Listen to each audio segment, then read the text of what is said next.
2414 is a podcast about finding hope and common ground through casual conversation. Like the friends on the road in the New Testament, in Luke chapter 24, verse 14, we want to walk away with more understanding that leads to more conversation as the journey continues. Thanks for walking with us.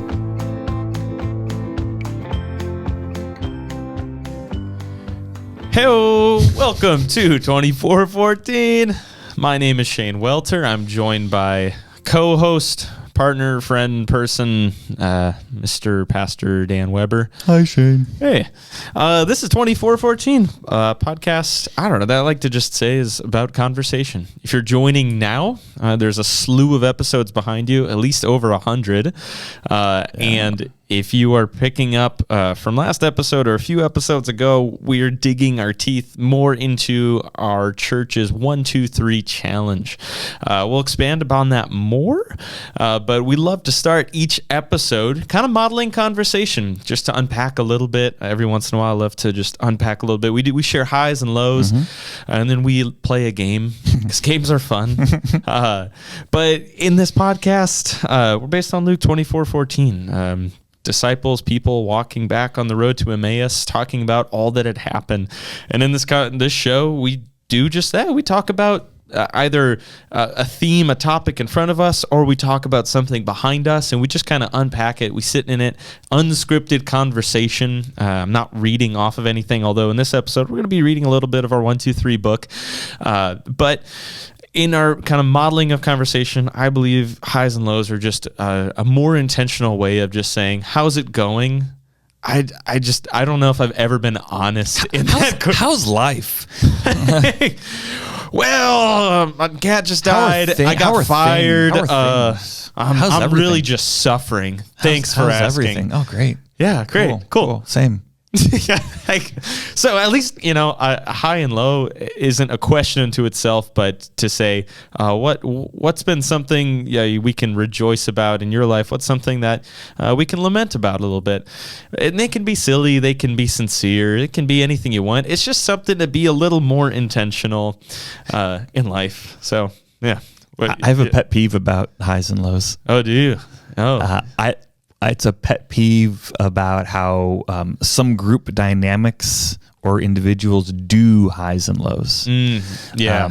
Because you just said it could be silly, it could be serious. And I love that because I love our podcast 2414 comes from Luke chapter 24, verse 14. These two guys are just talking about normal life. And in the midst of it, Jesus shows up. And I think Jesus, not like some animism, like he's present in the rock necessarily, that sort of thing. God is everywhere, but he doesn't just show up at church time. Like God is in the midst of real life, and most of real life is boring, and sometimes it's amazing, and sometimes it's the worst. So I love that. Hey, it's boring, it's great. So my pet peeve is sometimes somebody in a group will share a high or a low, and then the next person will be like, well, I can't top that. Oh, I'm like, don't try. Who cares? It's not about comparing. Or, how am I supposed to follow that? Well, it's not about that. Yeah, it's just the human nature, though, or maybe our competitive nature or sinful nature. Just that comparison is never good. It adds so little value. It usually tears down. So if you're doing highs and lows as a family or a friend, the other person, they might share the worst moment of their life. You should care and have empathy.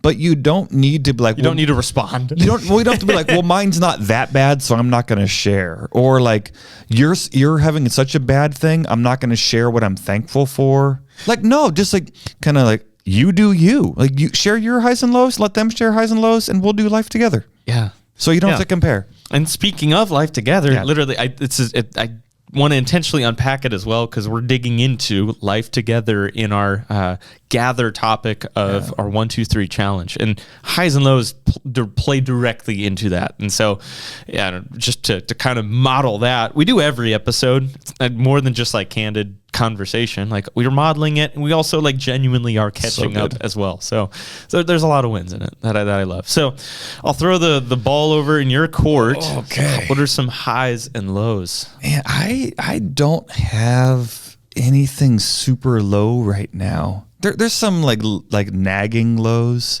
So our church body, the Lutheran Church Missouri Synod, has a convention every 3 years where there's voting and things like that. And whenever there's voting, there's winners and losers. Yeah. And in order to make sure your side is part of the winner, there's campaigning and then, for ideas and against other ideas. And I don't like that. Yeah. That's hard for me.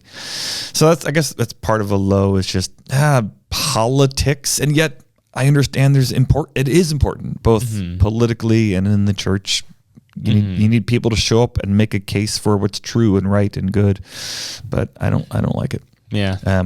I'm grieving some of the brokenness just in the world and in our community. And I also lament. I'll say more, but I don't always know how to have compassion well. Yeah. So like seeing just open drug use or people who are in a really bad spot. Sometimes not through their fault at all, sometimes completely because of their fault. And then like, what does it look like to have compassion? And yet like, you can't just walk into traffic. Like, don't do that. Make better choices. Yeah. And like, I almost hit a person and like killed someone because of their, ignorance or whatever was going on. Episode they were in. Yeah. Like, I don't know, just that's so selfish sounding to be like, you almost ruined my day. I don't want to have, like, if I ran over a human being, that's going to ruin my week. I know it sounds so selfish, but like, don't put that on me. Yeah. Don't do that. Yeah, you're making it harder for everyone else. So anyway, but in that, like, okay, then what does compassion mean? And and I'm tired of seeing that and living among that and stepping over that. And yet these are people and this is our community. So those are kind of broad lows. They're not like personal lows as much as the world is broken and that's overwhelming. It's something you're lamenting over. Yeah. So some highs though. Sun is shining right now in Western Washington. That's awesome. I've been running more week after week and I'm feeling more and more in shape. So that's cool. And in about 12 days, I'm starting a 3-month sabbatical. See ya. So peace. I don't have time to have senioritis right now. It's like you've still got some final assignments. It has been a whirlwind of a last week and a half. Today has been nonstop. The next week is going to be nonstop. So there's no coasting or checking out early. Yeah. But my excitement is rising. Yes. Even as I don't have time to think about that yet. Yeah. So and maybe hasn't hit you yet of like, oh yeah, like. Yeah, I don't know what it's going to be like. Quick Office reference for you, Shane. Of course. So Shane, my friend here, doesn't watch The Office, hasn't seen The Office, and I can't. One season, the first season. That's it. I can't not think of Office references most of the day. I feel like I've seen the whole show based on all your references. So Kelly Kapoor has, I think it's a birthday, and for her like present. The manager awards her. It's something like you can watch a half hour of TV or like take a nap under your desk for a half hour. And she chooses the nap and then the camera cuts to her underneath the desk and she's like, I'm just so excited I can't sleep. So that's kind of how I feel. I'm just so excited. Yeah. All right, Shane, that's my obscure lows and highs. Where are you at today, this week, this month? I think my lows are, I'm just going to start sounding like you more. Grumpy old man, here it comes. Yeah, I'm just, oh man. Let me guess, Lucia wakes you up at night. Yeah, she's. No, that's so hard. Yeah, It's so hard. Nothing can ever prepare you for parenthood. And yeah, people have their, nuggets of wisdom, although I don't think they're actually helpful most of the time. But, people have their nuggets. But one did stand out to me, like, yeah, people often like give you the most support right away. But in reality, like you need it a few months in, not like immediately after. And that is helpful. But like, I definitely feel that of like, yeah, it's definitely that like that regression of just like Come on, you should be a fully grown adult by now. You're 9 months. Figure it out. But yeah, I think it's just the lack of like sleep is definitely like just makes me a grumpier person. I didn't feel like much of a grumpy person before then, but now it's just like this bad side of me that comes out at night. Like, I don't like this. Like, why can't I just be like tired and just like complacent instead of mad? We need sleep, by the way. I don't know if we talked about this on the podcast, but at some point studies keep showing that, the hero, like, I only need this much sleep. Wrong. Your brain doesn't work as well. Mm-hmm. Your empathy for other people goes down. People, like, they've had control groups where one got a certain amount and one got less. The people who got less, when they showed them like a picture of what is this other person feeling, like they were way less accurate.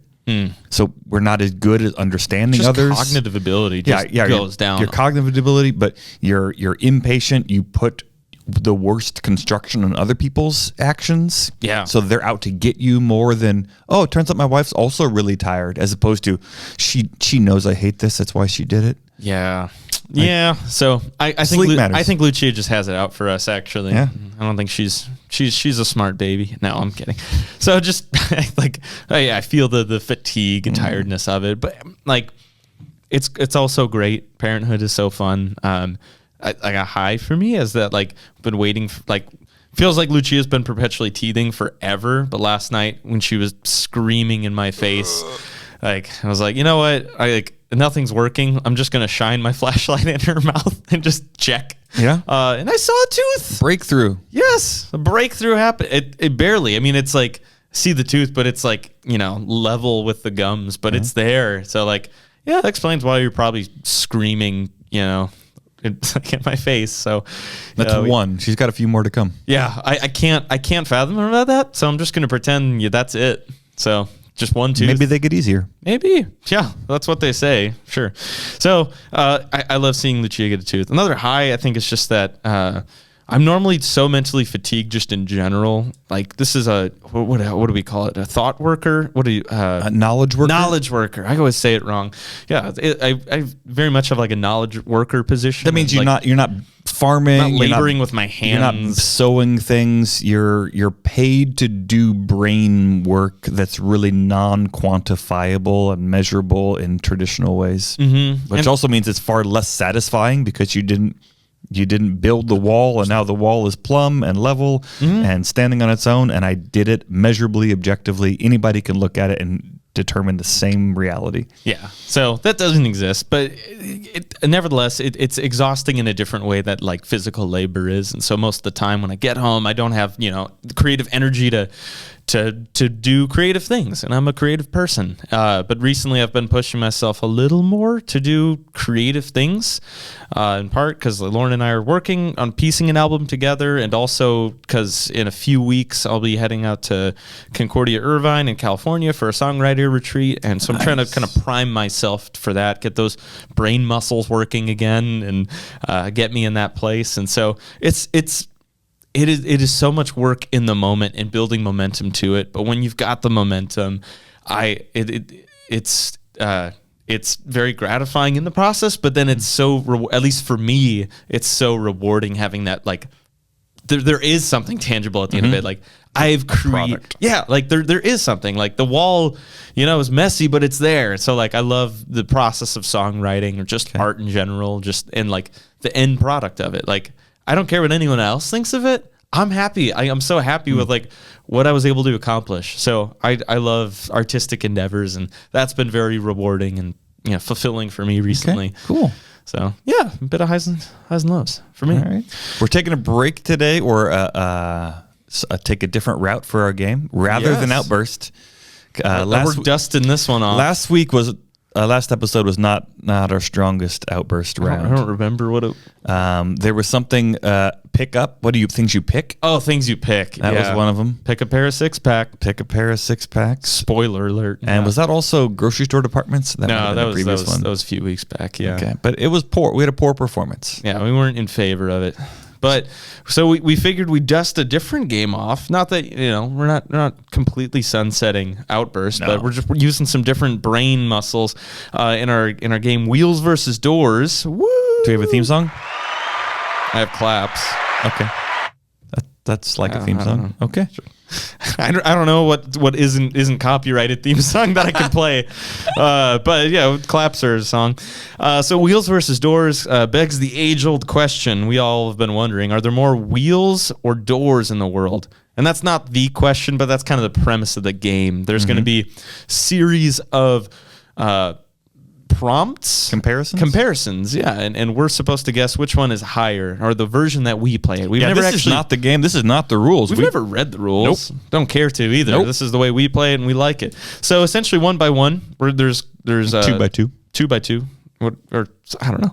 Yeah, there's pairings of these things, and between Pastor Dan and I, we're both going to guess individually which one we think there's more of in the world. So we'll go through all of these pairings. We're going to make notes of our own. We're not going to reveal the answers yet until we're done, and then so you can play along at home. Yeah. And if you want to hear about Life Together, this is part of Life Together. So buckle up, partner. And there's no category, there's no theme. There's just 6 items. There's just 6 things that in some sense are measurable. We don't do any fact checking. We are trusting Hasbro or whoever published this game, Exploding Kittens, and who knows. And if you don't like their answer, deal with it. Yeah, you can email them, not us. Yeah. Yeah. So first pairing. I've labeled my paper 1 through 6 to help me categorize, because I think there's 6, maybe 7. I haven't done the math and how these pairings work, but first 2 things. Are there more national flags or miles per hour in speed of the fastest wind ever recorded? Okay, so are there more national flags in the world, or the number fastest speed in the world ever recorded in miles per hour? Yeah, which number is bigger? All right, so you're either writing wind or flags. Flags or wind. National flags. National flags. National flags or world's fastest recorded wind measured in miles per hour. Yeah. All right. I got my answer. All right. I'm confident. All right. Me too. I'm not. Comparison number 2. We're feeding off the last one. Miles per hour and speed of the fastest wind ever recorded, or baked beans in a standard 400 gram or 14 ounce tin. So world's fastest recorded speed is wind measured in miles per hour, or number of beans in a can of baked beans. 14 ounce. A standard can. Dude. Oh, wow. I didn't see that one coming. My confidence just plummeted. I like to think I'm still confident. Okay. I don't know. All right. Third pairing. All right. Third pairing. Baked beans in a 14 ounce tin. Yeah. Or species of primate. Okay. Are there more beans in a standard 14 ounce can of beans, or are there more species of primate? That's kingdom, phylum, class, order, family, genus, species. Yeah. Okay. All right. So talking about species specifically. Okay. I don't know. Extinct or not. I don't know. Who knows? Ooh. All right. Last one, or not last one. This one. Species of primate or trees needed to make a human lifetime supply of toilet paper. Okay. Are there more species of primate or trees required to make a lifetime supply for one person to wipe their bottom for their whole life?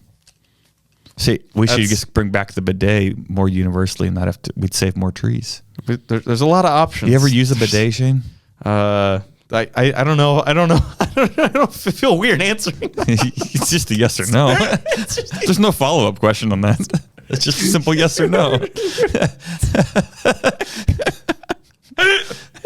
I'm going to take that as a yes. That sounds like a homemade bidet situation. It's like a homemade. Take the garden hose. I don't know. All right. Next, number 5. Trees needed to make a human lifetime supply of toilet paper or breeds of sheep. Okay. I'm feeling confident again here. I'm regretting a lot of decisions and what I've picked so far. So many regrets. Yep. All right. last pairing Okay. will swing us back home. Breeds of sheep, Yeah. or national flags. Okay. All right. I don't feel good. Have you written down all your answers? Yeah. I just wrote down the one I think is more. So Okay. I don't feel good. I don't feel good. I'm gonna of my list. I'm gonna write down what I think is the highest one, Oh yeah, for the extra the extra overall, credit. and then the lowest one, which might not be on your list, Yeah. as the lowest. I've got my top and my lowest picked.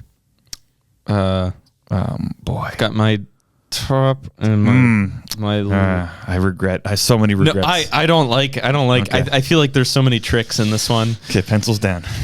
So what was our All first right. pairing, Shane? All right, first pairing: national flags or miles per hour in speed of the fastest wind ever Before recorded. you reveal it, what did you say? I said miles per hour. I said wind as well. All right. Flags is 193. Miles per hour is 253. All right. So, I got. miles- we both miles got per a hour. point for wind. all right. Next one, miles per hour and speed of the wind, Or beans. fastest wind, or baked beans in a standard. I said 14 ounce. beans. I said miles per hour. The answer is beans. Yeah, let's go. 2 for 2. Good for your heart. But all right. Baked beans or species of primate. I said beans again. Sticking with beans. I got bean. I chose beans. The answer is 465 beans. Yeah. 522 species of primate. Oh, that I said beans. 500 plus That doesn't actually species of seem like primate. that much. Now I'm thinking about it. Like, How many species of primates can you name? but species, 20? Species is very specific. Like you have the silverback gorilla, and you've got other. Okay, birds. one. Okay. Other kinds of gorillas. I Homo think. sapien 2. Homo sapien. Chimpanzees 3. We're not breaking 20. Well, is chimpanzee a species or is that a order? Okay, family? I don't know. I don't know either. I'm not the expert in this. Okay. By the way, I had beans as my overall winner, so that just knocked it off. Well, we'll see how you do. Okay. We'll see how you do. All right. We have Primates or paper? primate. Yeah, species of primates or trees needed to make a human lifetime supply. I of toilet got this paper. I said 522 trees. species. I said trees. It's and wrong. then 384 trees for a lifetime supply of toilet paper. I got it wrong. So you said trees as well? I said trees. I said trees as well. All right. Then we've got trees needed to make a human lifetime supply of toilet paper. That's a lot of trees, Or by the way. 300 trees. 384 Each for human? a lifetime supply, a single person to wipe their butt with. Yeah. So if you got 6 billion people on the planet, that's a lot of, I guess it's a good thing not everybody has access to toilet paper because we wouldn't have enough trees. I guess. That's the moral of today's episode. Be grateful for what you've got, I guess. I don't know. Okay. I don't know what the moral is anymore. No, we lost it. It's all gone down the toilet, just like the toilet paper and the trees. So, Are we at all right, trees? we've got trees to make a human lifetime supply of toilet paper Or and sheep? breeds of sheep. Trees. 384 trees, 900 No. breeds of sheep. No. What's a breed anymore? I don't know. I don't know. By the way, sheep was my lowest overall. I- I'm like, there's like 40 breeds of sheep. That was my bottom vote getter for the whole thing. And it was the winner. I did my rankings completely wrong. My brain was working differently. I wasn't even close anyway. Okay, so our last one is breeds of sheep versus flags, and it's clearly sheep. Yeah, sheep is the highest, and flags with sheep is the highest with 900. Flags is the lowest with 193. I accidentally put my highest and lowest in like what I ranked, and I don't know what I was thinking in that. So yeah, I did not get it. Moral of the story. I started 1 for 1, and then 2 for 2, and then I got everything else wrong. I started All of them wrong. I started 1 for 1 and peaked there. Wow. 1. I only got the first one. That's about as bad as it gets. There's only one It score is. that's worse than that, Shane, and that's none. And I didn't get it. You didn't so get none. Didn't have to worry about it. So nobody got none. You got So- 1, and I got 2. Congratulations on your emphatic victory. You doubled my score with a whopping 2. Wow. I don't know how you did at home, listeners, but I hope you did better than us. I think we all learned something, Shane. I think we learned that there's a lot of questions. Not surprised about like the wind, the flags, the beans, but everything else. Well, I'm not surprised about the species of primate. I feel like Species of sheep. I can name one, sheep. But is that a breed? Like dog? I don't know. I can name different kinds of dogs. I can't name different kinds of sheep. I can't. Long-haired sheep, short-haired sheep, woolly sheep. I mean, they're everywhere. Bighorn sheep. Is there any like country or New Zealand? They got a lot of sheep.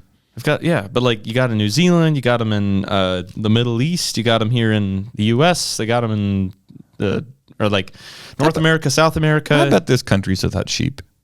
I don't know anymore. Madagascar with over 900 breeds of sheep. They might all be New Zealand. They might all. I think I was just expecting the numbers to be way higher on the miles per hour and speed of the fastest wind ever recorded. I thought it was going to be something crazy. It was like 230. What was it? 253. Okay. So I don't know. And it's no beans. It's no beans. 450 beans in a can. Kidney beans. 400. Beans, yeah, baked 465, and your on average 14-ounce tin. Yeah. Okay. Yeah. Speaking of beans, no. Okay. they look like marbles sometimes. Okay. And our 1, 2, 3 challenge uses marbles to symbolize different steps taken in faith. Pathetic. So here at St. Luke's, through our 1, 2, 3 challenge throughout the year of 2026, we want everyone who calls St. Luke's home to take 2 intentional steps in each of our 3 discipleship strategies of gather, grow, and go. And in each of our gather, grow, and go are 2 unique different, I guess, like class species. There you go. There you go. Classifications within there. In gather, we have gather in worship and life together. In grow, we have grow in word and baptismal identity. And go, love well and speak the gospel. Last episode, we zoomed in a little bit in gather in worship. Today, we're zooming in a little more in life together. I don't feel like an expert in the life together kind of classification of things, because you've quoted astute people like Dietrich Bonhoeffer, and I haven't read those same resources. So I would love to unpack it with you before we dig into some of the steps. Yeah. So I actually don't have any quotes in front of me from that book, but you know the gist of. Yeah. So, but I will recommend. So Dietrich Bonhoeffer, however. I don't know how it's pronounced. Some people just sound fancy. Bonhoeffer. German guy. Yeah. He wrote a little book, paperback. It's maybe 120 pages. It's not very big, called Life Together, and it's really a kind of a theology of what the Bible has to say about. The fact that to be a Christian is communal. We live in America right now, and we live in the 21st century, and it is a very individualized, private time to be a human. And that is that is an anomaly in world history, and especially as the Christian church, it is crazy weird. The New Testament, there is no such thing as some individual who's like, well, me and Jesus are good, so we're good. It's like, no, to be in Christ is to belong to the church. And not just church as institution with like a pope in Rome and like yield to the authority, but it's like, it's even like the word family changes meanings. Like it means like you are in it together. Like you can choose your friends, but you don't choose your family, kind of thing. Like you're bound together. And so life together is a way of capturing the beauty and the burden and the intimacy and the complications of loving one another and bearing one another's burdens in Christ. And I say in Christ because the church is not just a group of like-minded people who like each other or do nice things or vote the same way. It's the Spirit's gathering of people in Christ, sinners redeemed by Jesus, who are then shoved into close proximity together to love well and to bear each other's burdens. And so there's beauty and joy and vulnerability, and I'm kind of rambling, but it's like, it means you love each other and you show up for each other. And when somebody's in the hospital, you don't just text them once or just send card or flowers, but like you show up and you like water their yard and walk their dog and make sure their kid gets to practice and go cry with them and hold their hand. And I think that's even the special circumstances like that of showing up. But I think even in the ordinary as well, of like there's certainly instances, and I think where we should go out of our way to show up for one another, but also in the mundane and boring, like, hey, like, how's your life? Well, nobody's died. I haven't, like, nothing eventful's happened, but I'm here anyway. Like, that speaks even more volumes than, like, we're not celebrating anything. We're not lamenting anything. This is just, it's real life. Mm-hmm. So in our booklet here on our 1, 2, 3 challenge, if you have a hard copy or the PDF, on the bottom of page 9, we unpack some of this. So it says, as a result of God's gracious gathering, we live in fellowship with one another. We share joys and burdens. We are there for one another during life's greatest blessings and darkest hours. But such intimate fellowship doesn't happen overnight. Relationships develop over time. Trust is built incrementally. We show up with one another before we're able to show up for one another. We share names before we share burdens. We share the boring parts of life before we share the big things. And that's to say, most of life is in the boring. And we don't just use one another in the boring as an insurance policy for when it really, really matters, like air quotes, because the boring matters. Like that's where life is. And yet, if you are waiting until it really, really matters, it's too late. I've talked about this in a variety of ways in the podcast, but to me, one of my most concrete examples of this is when I ran around my 100-mile attempt, and I got 82, 84 miles, and I had my dear friend Daryl's with me at middle of the night, and he was going to be with me until the sun came up, and I couldn't keep going, and I literally slept on the ground, and he had to pick me up and like physically pick me up and put me in the car and take me home, and like just I was at my physical worst, and he loved me and cared for me and carried me. But like you don't start there. You can't start there. We only got there because we jogged together and coached young kids, athletes together for 3 or 4 days a week for 7 years. As much as we want it to be, I think, like a good Samaritan scenario, like just stranger found you laying on the ground and just like took you in. Like, also like that can be really weird. But like in this context, I could, like he was there in my life, so I could ask him, and he was so in my life. I didn't have to ask him. It was like, hey, when can I be there during your run? I didn't have to say like, well, I need to cash in some favors. Like, no, it's like, when can I be there? Or I could have said, hey, can you be there? And he's like, yeah. Like, I would have been mad if you didn't ask. Like, so it's like that intimate sharing, but that's also a level of sharing where you can share really hard things. I've got people in my life who regularly confess sin, not just because I'm their pastor, but because we're dear friends. And they're like, hey, I let my wife down. And like, I'm sorry, and I feel bad. Like they can share real things, and we can share real things, and we can share joys. Who can? I'm sorry, Shane. I'm just talking at you, but this is what I want to unpack. You know, who can you share boring things with? Who can you share vulnerabilities with? Who can you share great news with? Like, listeners, if you got a promotion, like a significant promotion, or like a maybe it's no new title, but you got a big old pay increase. Who can you tell? Like, I guess big old pay increase, that's relative to it. But like, I don't know, I'm just making it like, let's say exciting news. Let's say you're going to make $25,000 more a year. That's awesome.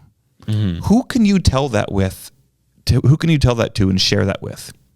Without feeling like you're bragging. Like there's a lot of trust to share something that I think that means intimate. Means it's something you're sharing with somebody that the joy would be reciprocated. That like I'm happy for you, I'm sad for you. Like it's not a boastful or a woe is me, but like I'm so happy, and they can like high five. Like, they want to celebrate with you. That's kind of convicting. I don't know, a little bit of because we carry that stuff alone, both good and bad. Which also means we're kind of alone.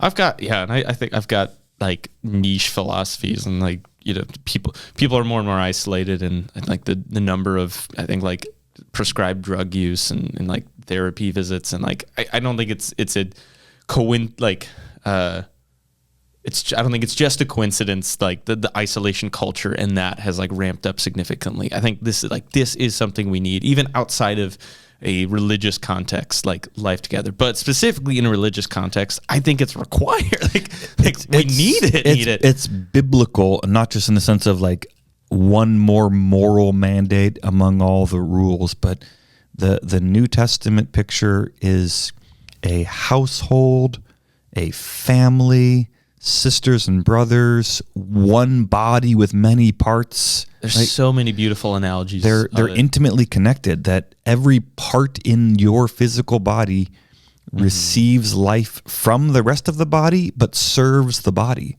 There's no, I don't know, like so many churches, and I understand it, but you can go to most churches as an anonymous spectator, enjoy the show, get a spiritual fill up and leave, and never have anyone talk to you. You don't have to know anybody's name. Nobody's going to call you out for your sin. Nobody's going to ask you how you're growing in love. Nobody's going to poke around your faith to see if you trust the Lord and encourage you in that. Like you can do Christianity in America and never talk to a person. And that is absolutely unbiblical. It never... Like, I can't say never. I don't know the historical, but like it's entirely unique to our place. It's not good. No. So we looked at Ephesians 1 this last weekend, and verse 15 maybe or 14, I think it. Paul says, like, I have heard about your faith in the Lord Jesus and your love for all the saints. That's the reputation. They have faith in Jesus, and they love one another. Jesus says in the Gospel of John, they'll know you're my disciples when you love one another. And that doesn't just mean like I'm a nice person. It means the church loves one another. And in the early centuries, Irenaeus, I think it was Irenaeus, maybe Tertullian, sorry, I don't have it in front of me, but he described the reputation of Christians among those outside of the church. Those outside the church looked in and said, see how they love one another. In our world, we tend to be active in love of like, we're going to go love those outside the church, and that will sort of woo them into the church. But in the early church, the first centuries, the church members loved one another so sacrificially, so sincerely, so genuinely. And by love, I mean hard conversations and providing resources, they gave real life. They gave as they needed fit. Like no one lacked. And so the outsiders saw that, and that's in part the church grew because the proclamation of Christ and the Spirit of God creates faith. But what the outsiders saw was those people took care of one another in every single way. And so the task before us with this gather in life together is, how do we make some steps towards that? Because you can't jump in there short of being drafted into a war and shoved in the same unit. There's no shortcut into, I need you to have my back and I'm there for you no matter what. Like, that's not how you start with your new best friend you met in the elevator. Relationship takes time, takes sacrifice, takes showing up, which I'd say showing up is a sacrifice. Like in our current culture of just like, there's always something you can be doing. Oh yeah. So if you choose to show up for somebody else, like, it just like, that's such a sacrifice of your time. And maybe you really do want to be there. You want to go to your friend's kid's soccer game. Great. Like, maybe you do, but like honestly, you could watch better soccer highlights on the internet right now. So you showing up for this person is a sacrifice, but like it's worth it. It's like a cultivated relationship with someone. Like I don't know, there's no comparing to, but it's worth it. Yeah, and you said showing up for someone, and I think that's absolutely part of it. But I often think we have to show up with other people first. Mm-hmm. So, so like here at St. Luke's, every summer we have what we call summer nights creatively, where it's 6 to 8 p.m. in the evenings. We get together in the back lot, and it's just come hang out, play cornhole, bring food if you want, we'll go for a walk, sit around. If you just showed up, I'm going to be there to bless others by my presence. I'm going to show up for them. Mm-hmm. You're kind of doing it wrong. There's times for that, but just show up to be with people. Mm-hmm. Show up with them over and over and over again, and then you'll have people when you need them. Mm-hmm. And at some point, if you're like, well, should I go tonight? Should I not go tonight? Yeah, I think it's good to show up for them. You know what? It's not about me. Mm-hmm. You might go and it will not seem worth it to. And there'll be plenty of times where that like, okay, well, what was in it for me? Nothing. You're just being there. Like that, like means so, like it might mean something to somebody, but either way, like you being there is just the piece of showing up for whatever it is. Like it I don't know. It's a bit of intentionality that, whether goes unnoticed or not, I think like plays a bigger part, whether you realize it or not. And we could probably come up with some spectrum here of, on the one extreme, there's, I guess you could have like antithesis, people who are in conflict even. Mm-hmm. And then maybe somewhere in the middle, they're like neutral. They're like, people are in a similar space, not hurting each other. Mm-hmm. and if you keep going, at some point there's this beautiful picture of sacrificial love and vulnerability and showing up for one another, deeply weeping when that other person is hurting and having genuine joy when they're rejoicing. So if you have one extreme, it's like this deep sharing. In the middle's this total neutral, we just coexist and ignore each other. And the other extreme is like conflict. How do we slide down towards the life together end? So that's what the steps are. So they're baby steps, but they're towards that. It's more than just hanging out. Yeah. If you're at that neutral, that's not the goal. Like, oh, we hang out together. All right, but if you only ever talk about the weather and you don't know their brother's name or their birthday and they won't share good news or bad news, you just sort of smile. Yeah. How's it going? Yeah. Good. You? Good. Yeah. Like, there's a deeper level to like, a relationship that like, I don't know. An actual sharing. Like, do they know your heart and your soul and your sin? And can you speak hard things to each other where it might feel like conflict, but it's actually a beautiful intimacy and sharing? So I think understanding what life together is, it's also just as important to understand what it's not.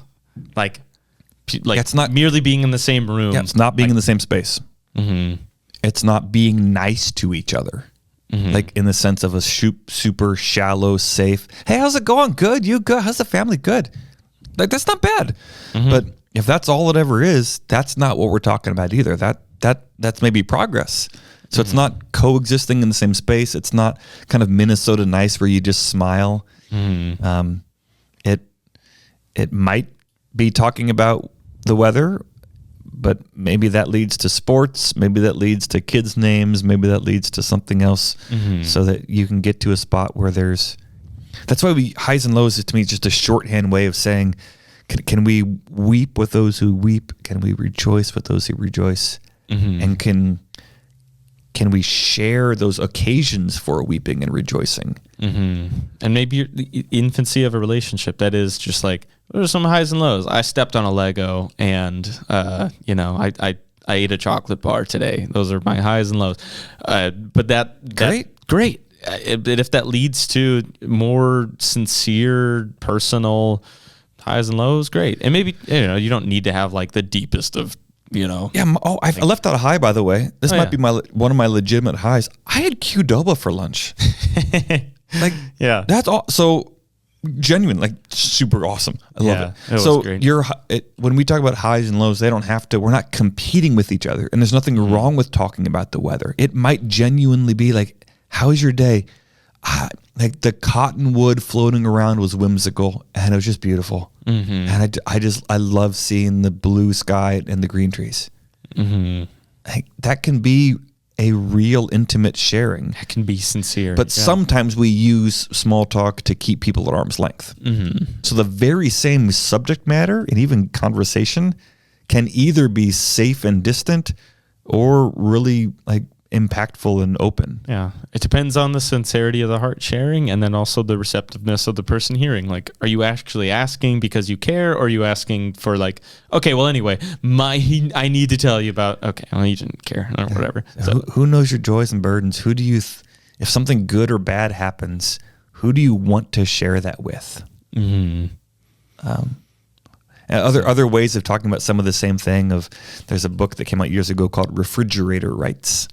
How many people outside of your immediate family this very moment would feel comfortable opening your refrigerator and helping themselves to food? Or concretely, who is the last person besides an immediate family member who has opened your refrigerator and eaten something? That's kind of convicting. It's a really cool, like, it sounds random, but like actually has, weight behind it of like who's personal enough in your life who can come in, open your fridge, like yeah. Or who's the last person who told you a hard thing but you knew they loved you? Mm-hmm.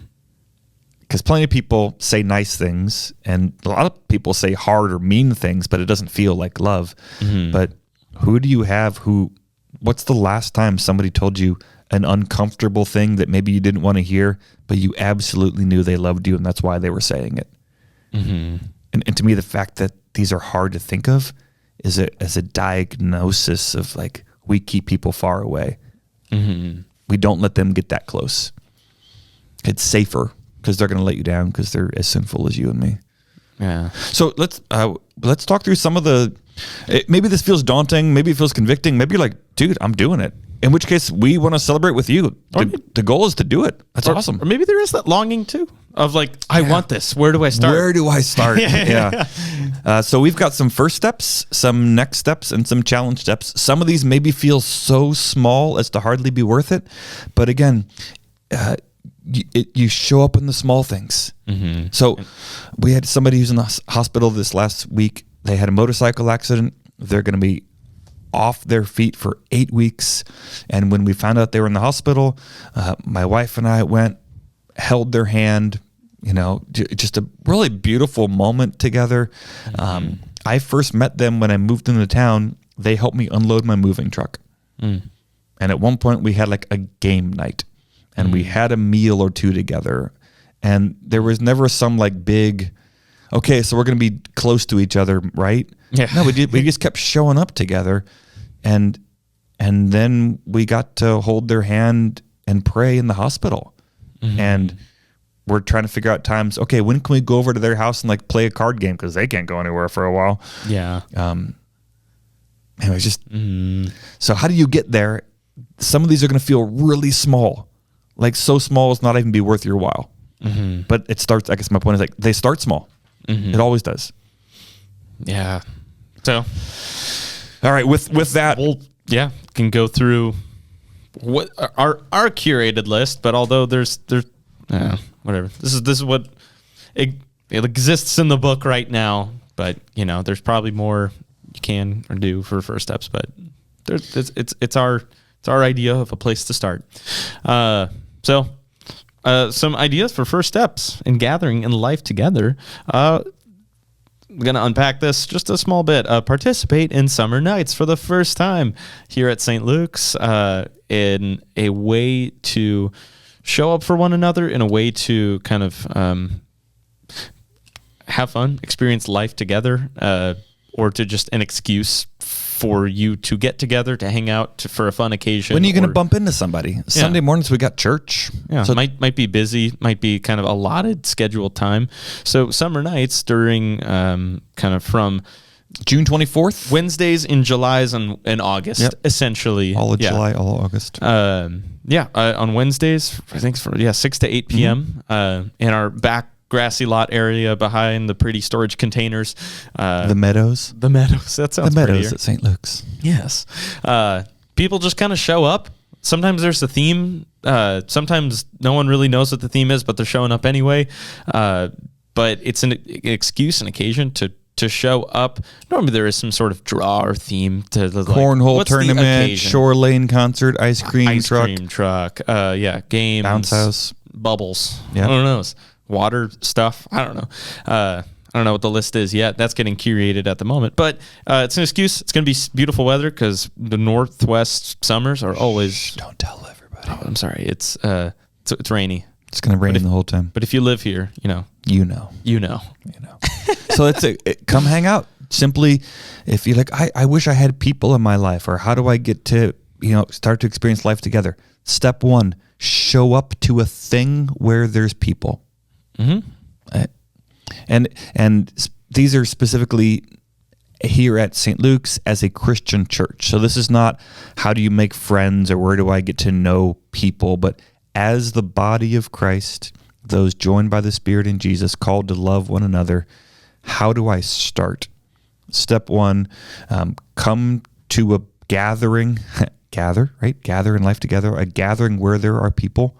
And specifically, we've put some things here where it's an easy way to make a connection, a first connection. Mm-hmm. So come to a summer nights. Similarly, during the Wednesdays leading up to Easter and during the Wednesdays leading up to Christmas, we have midweek soup suppers. So our Lent season leading up to Easter is behind us. So you have to wait until December. But during the 3 Wednesdays in December before Christmas, December 2nd, 9th, and 16th, come get a bowl of soup, sit down with somebody and say, hi, my name is. Mm-hmm. Show up. Share a meal. Soup suppers. Yeah. That's a great first step. Yeah. Show up and eat food. Yeah. Food's a good reason. Next one. Learn the name of a person on Sunday morning. I learned Linda's name. I wrote it down here. On March 1st, I did that. Nice. I wasn't preaching. I sat out in the congregation. I sat next to an older woman I'd never met before. Mm-hmm. And I said, I don't know your name. And she said, it's Linda. I was like, nice to meet you, Linda. And now I remember her name because I asked her once and I wrote it down. You wrote it down. I wrote it down on a book on March 1st. Nice. You dated it too. That's a helpful trick. Yeah. So learn a name. A relationship starts with a name most of the time. It's hard to love someone well if you don't know their name. Mm-hmm. It sounds so, I say that kind of thing regularly, but mm-hmm. I can think of almost no one that I love with any depth whose name I don't know. Yeah. That's very true. Yeah. It's just how it goes. Just knowing a person's name. It's a nice thing to do. It's also a great first step. Similar to that, exchange contact information with someone at St. Luke's. Don't make it weird. This isn't a dating service. Where do you live? Yeah. Hey, where do you live?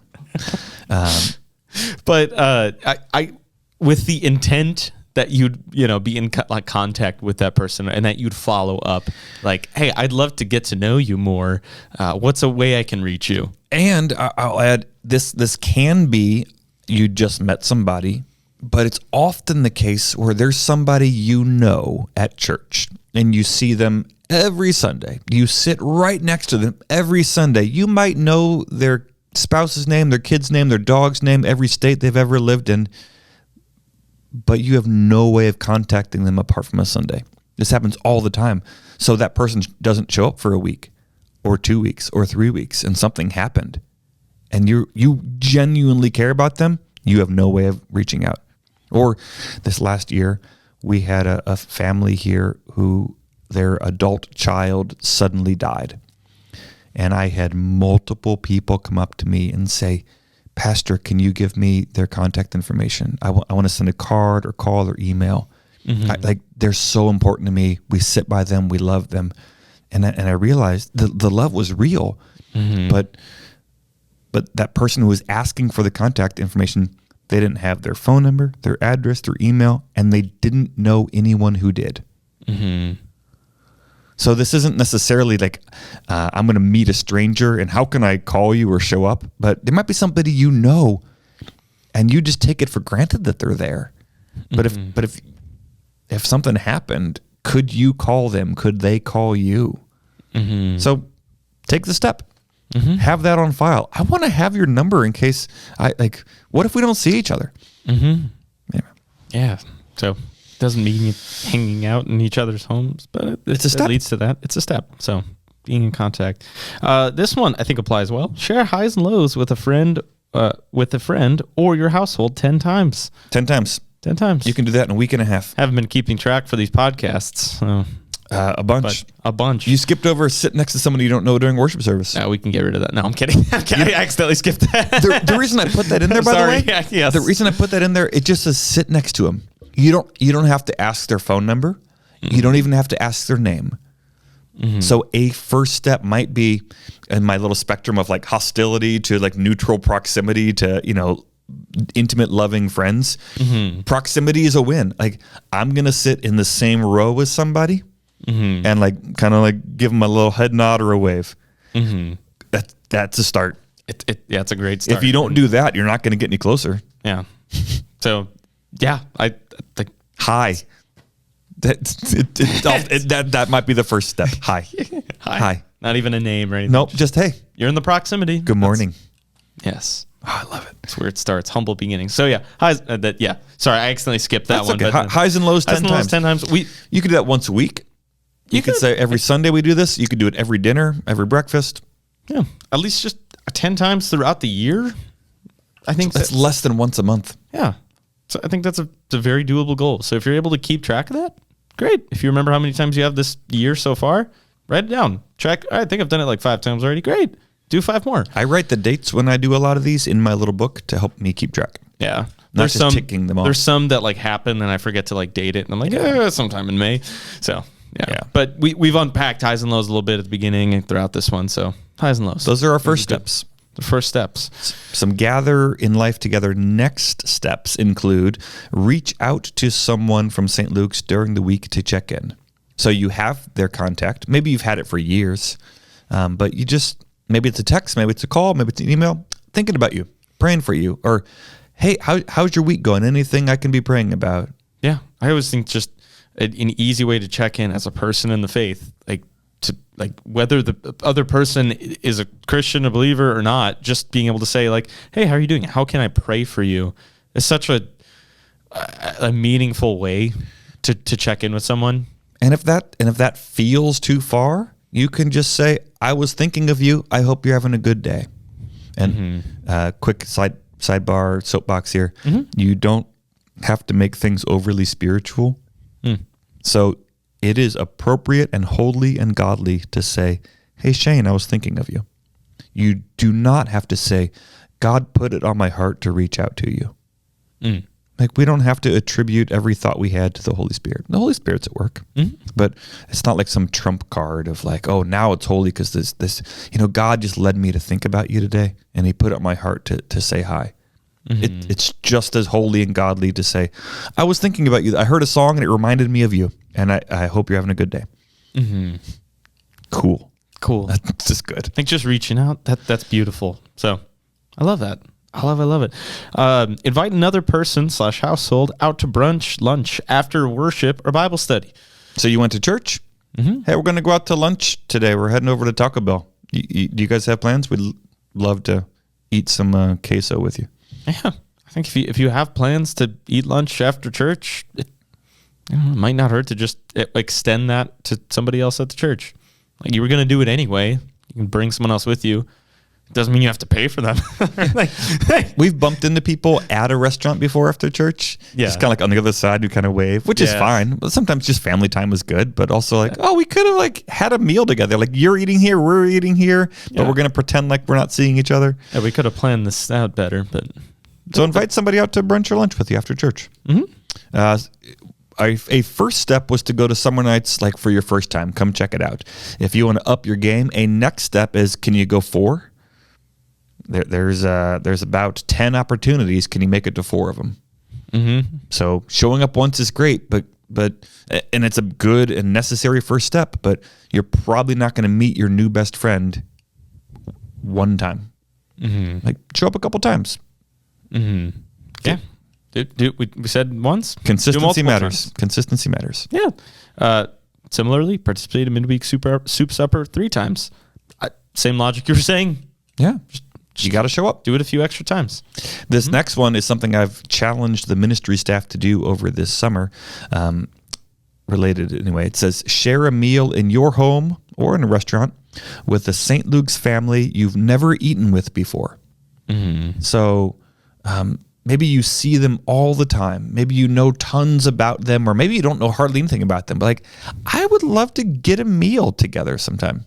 Mm-hmm. So I've actually challenged the staff here to go, not just to have people at their homes, but to go out into somebody else's home. So if somebody on staff says, Pastor Dan told us we had to go eat at somebody else's house this summer, can we come over? That's why. But invite people over. Yeah. Share a meal. I don't think you have to be ashamed to say, like, why are we hanging out? Like, the book had the prompt and it was a good excuse for it. I'm trying to do my step. Can I? Yeah. That's a great comment. I don't think you have to be like bashful or ashamed of that. Show up with your book in hand and say, I still need one of my Life Together steps. And on page, whatever this is, 17, it says this. So do you want to come over and have a meal so I can check this thing off? Mm-hmm. Great. You will very quickly forget about the book and start loving the person in front of you, which is what this is trying to do anyway. It's just training wheels. Yeah. If you don't know what to talk about, just talk about the book, I guess. Exactly. Seriously. So like, how long have you lived here?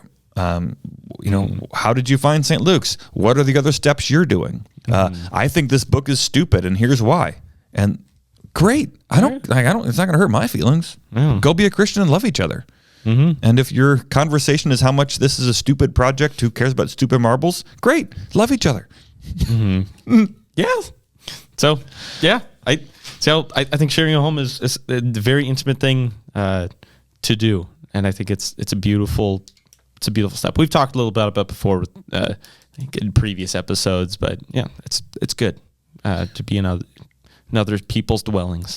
For most of the rest of these, it's just taking some of these same things and being consistent with it. Mm-hmm. So we have exchange contact information 3 times. We had one before. And then beyond that, share highs and lows with a friend or household 20 times. So just doubling that amount. You can do it multiple times a day. So if it feels too small, like, okay, just exchange information with one person. Okay, if that's too easy, do 3, do 5. Great. Mm-hmm. Yeah. So, yeah, literally, I mean, yeah, these are just all expanded. I want to challenge. Okay. Do it multiple times. Go find 5 or 10 people that you know and be able to reach out. Mm-hmm. And I think you said it well in the previous episode. So for the remainder of these, the challenge steps are contact 5 people or exchange contact information with 5 people, reach out to 3 people throughout the week, have brunch, lunch multiple times, share a meal with your house 3 times. So I'm just blowing through these, and then share highs and lows 40 times. We've got a bunch of Bible verses to memorize with that, but I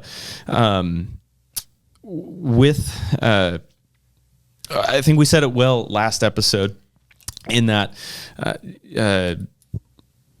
we've called these first steps, next step, challenge steps.